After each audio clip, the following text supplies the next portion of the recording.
Hi guys, welcome back to my channel, or welcome to my channel.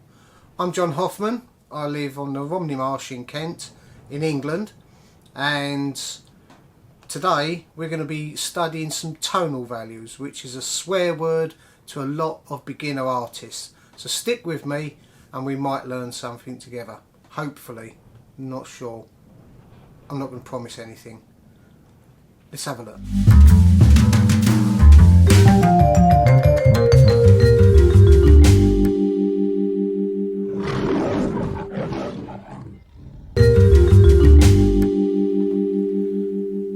Okay, as I said in my previous video, that was the last video I did in 2024. This is my first video of 2025. It's taken a little while, but the reason that is mainly because I work, and sometimes when I get home from work I just can't be bothered. I can't be bothered to paint, can't be bothered to do a video. So I'm doing this voice now from a video that I actually shot about 2 weeks ago. So I will be getting onto the video and doing a bit of a voiceover. Just the standard art type video stuff you get on YouTube. Nothing different, nothing flashy. So, but please stick with me to the end. You might enjoy it, you never know.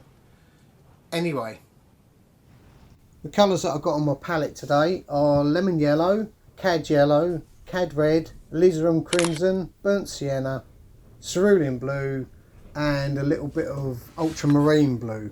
I've also got a tad of liquid on my palette just to do the initial sketch, because that dries a lot quicker so that you can get on with the painting. As you can see, I've already used this panel once. It was a plein air painting I did up at the Docklands in London a little while ago. When I got home I looked at it, I didn't like it, so I scraped it back. I've let it dry, and I chucked some gesso over the top of it, just give it a little bit more tooth to repaint over.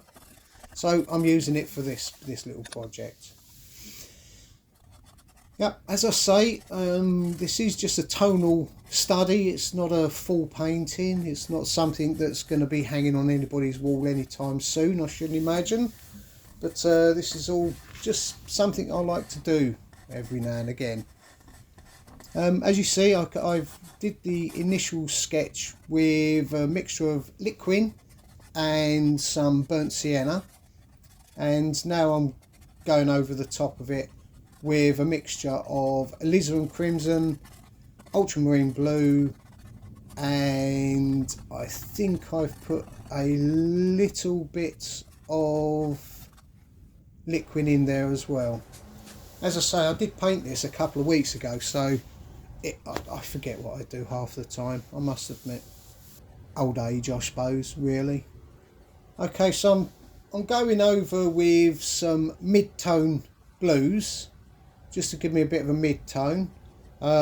Where all the dark reds are is where the darkest colours are going to be in the painting. So at the moment I'm just going over with a few blues, you know. Hopefully some of the red that I've done the initial sketching will show through, and because that always contrasts very nicely, and you know, it's just something that just looks nice. As I say, tonal studies, for some reason, a lot of people are a little bit frightened of, and I'm not too sure why.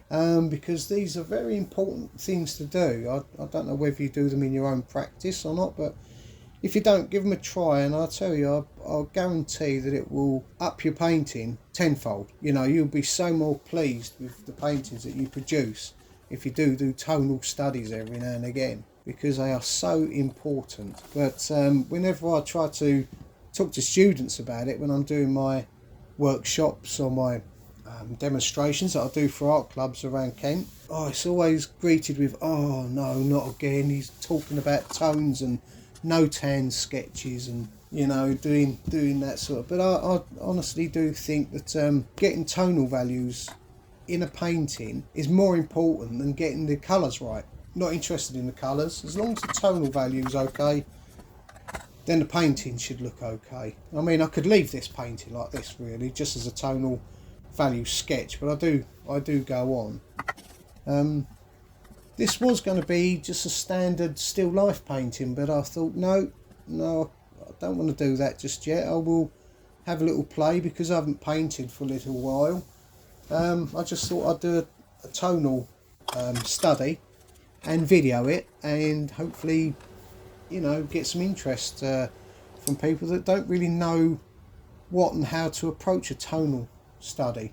And it is basically getting all your colours on the palette, mixing 3 to 5 tones that you're going to use, and just block them in.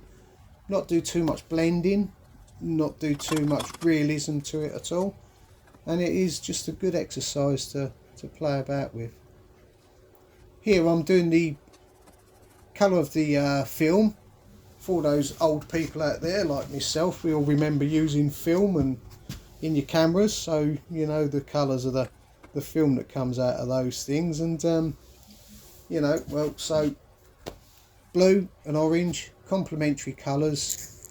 I was thinking hopefully that will make a nice little study.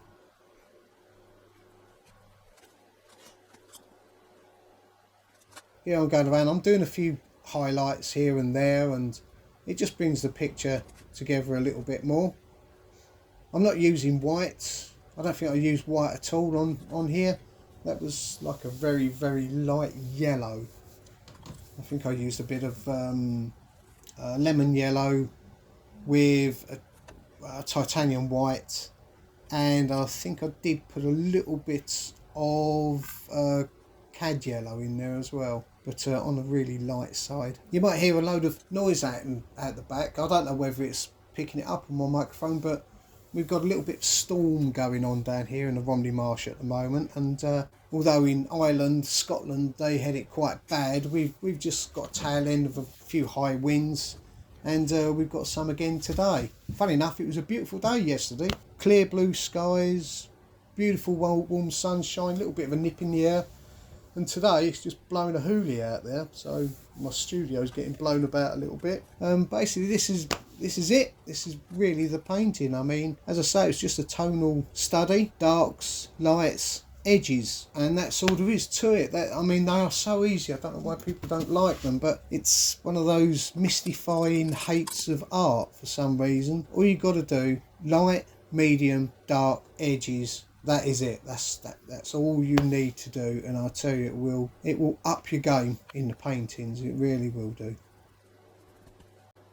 I hope you could put up with my waffling going through. I might put some music over the top and get rid of some of what I've been saying, so you'll either hear all of what I've said or just snippets. It all depends, but I will put a little bit of music over this, but not too high in the background. Tell me what you think in the comments. Do you like doing tonal sketches?